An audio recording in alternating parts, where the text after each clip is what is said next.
Huawei has been facing intense competition in the smartphone market for years, with rivals like Samsung, Oppo, Vivo, and even Honor, Huawei's former sub-brand, now a competitor in its own right.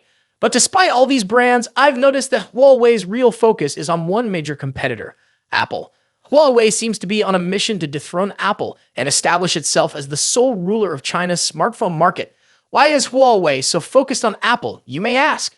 Well, it all goes back to the ban imposed on Huawei by the US government. After the ban, Apple took full advantage of Huawei's restricted operations and quickly became the dominant player in China's premium smartphone segment. This shift wasn't just a coincidence. After the sanctions, Apple overtook Huawei in terms of sales in China, which really seems to have sparked Huawei's determination to fight back. Now Huawei appears to be taking its revenge on Apple. And it's not just Huawei. The Chinese government itself seems to be taking subtle steps to push Apple out of the Chinese market.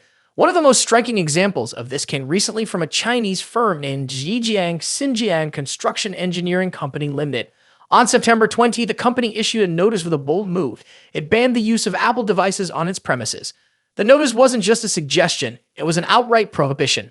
Employees were told they could no longer bring any Apple brand devices into the workplace, and those who did would be fired. The company even went a step further, encouraging employees to switch to Huawei products and offering subsidies to those who did. This is a major move, and it clearly shows the direction in which Chinese companies are heading. Now let's take a step back and think about the bigger picture here. This ban isn't just about a single company. It's part of a broader effort to reduce China's dependency on foreign products, and it directly benefits Chinese tech vendors like Huawei. By promoting Huawei devices and restricting Apple, companies like Xinjiang are supporting the growth of Chinese tech in every aspect. But this news didn't go unnoticed. It spread like wildfire online, with many people sharing their thoughts. Some netizens supported the move, saying it was a great way to boost national pride and support local industries. However, others were quick to point out the downsides. Many felt the decision was too harsh, arguing that it violated the personal rights of employees. Should a company really have the power to dictate which brand of phone you can use in your personal life? It's a controversial question. The situation became so heated that the Human Resources and Social Security Bureau had to step in. They stated that if an employee were fired for using an Apple device, they could file a complaint. This shows just how far the issue has escalated. It's not just a workplace policy anymore. It's becoming a broader debate about employee rights. So, what do I think? Honestly, I believe that forcing employees to use a specific product is a bad move.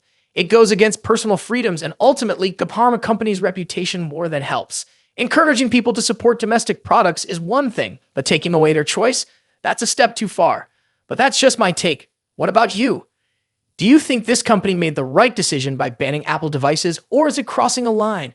Let me know your thoughts in the comments below. As always, don't forget to hit that subscribe button for more insights on the latest tech news.